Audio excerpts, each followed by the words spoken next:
Yo, what is going on, guys? It is Uncle Kobe, and welcome back to my latest installment of my Black Ops 2 pre-release weapon guide series, where we go through all the weapons in a certain class and talk about some of the strengths and weaknesses that they may have by looking at the weapon stats. However, like I always say, the stats only tell half the story when it comes to Call of Duty weapons.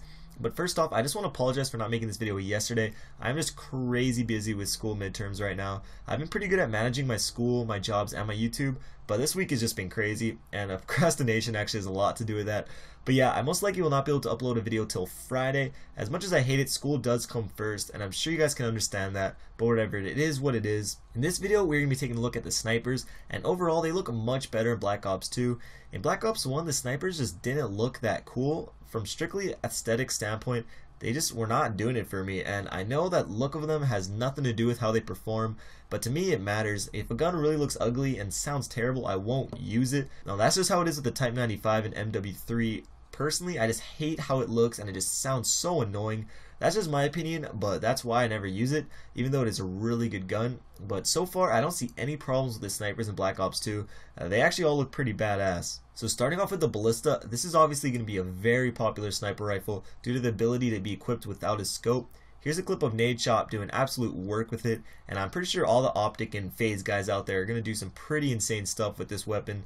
So taking a look at its stats, this is probably the most balanced out of all the sniper rifles. It has a 16-point mobility, which is true for all the snipers, as well as the SMGs and shotguns, which I think is interesting because I'm guessing Treyarch wants to encourage snipers to actually move around the map more and not sit still.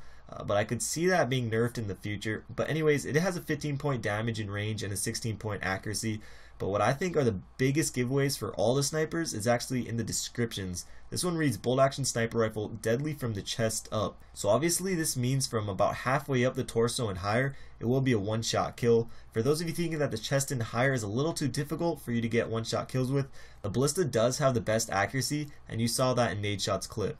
But moving on, we have the SVU AS, which is a semi-automatic sniper rifle with a high rate of fire and low recoil. So this is obviously going to be the spray and pray sniper rifle, most effective in hardcore game modes or in regular if you have a fast trigger finger. As you can see, it does not mention deadly from anywhere in the description, so you'd have to assume it is going to be a two-shot kill, unless of course you shoot him in the head and get a headshot multiplier.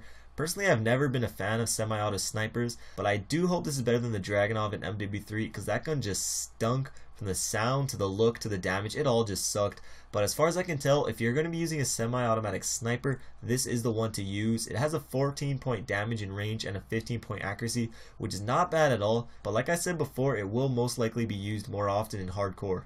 Next on the list is the DSR-50, which is another bolt action sniper rifle, but this time it is deadly from the waist up. So obviously this one-shot kill range is a little larger, and I'm curious if the bicep area or the arms in general will be one-shot kills or not. But this gun stats do look pretty sweet. It has 16s across mobility, damage, and range, but has a slight drop off with a 14-point accuracy. But even with that, I do think this will be the best sniper rifle, just because the fact you'll be getting more one-shot kills with it, and you know that's what you usually go for when you're using a sniper. For noobs like me, you might want to stick with the Ballista because of its accuracy, but if you know what you're doing and are going for those kill feeds, you'll probably want to go with the DSR.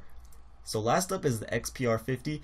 This is another semi-automatic sniper with a 14-point range, 12-point accuracy, and a 15-point damage, which of course is the same as the Ballista. And if you look at the description, it reads deadly from the chest up, like the Ballista as well, which at first glance is alarming because it is a semi-automatic weapon with one-shot kill capabilities. But Treyarch obviously knows what they are doing because compared to the SVU, they lowered the range, accuracy, and fire rate and increased the recoil, which is important because you don't want to get sprayed down across the map from some little kid with a modded controller or anything like that. So it does look like this gun will be effective in normal game modes as well, as long as you pick your shots wisely. What I mean by that, at long range you're going to want to act as if it is a bolt action and really line up your shot before you take it, but maybe from medium ranges you can utilize its semi-automatic ability.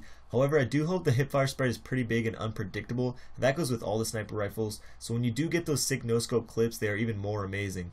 So that wraps up this video on the Black Ops 2 sniper rifles. As always, if you enjoyed the video, please take the time to leave a like. You guys have been awesome in the ratings for every video I post, and it really is encouraging. Like I said earlier, I'm completely slammed with school at the moment, so my next video will most likely be out Friday, which gives you some time to check out some of my older videos, which is awesome. But thank you guys again for watching. Check out either of the videos on screen if you wish. This was Uncle Kobe. I hope you guys have a great day. Peace.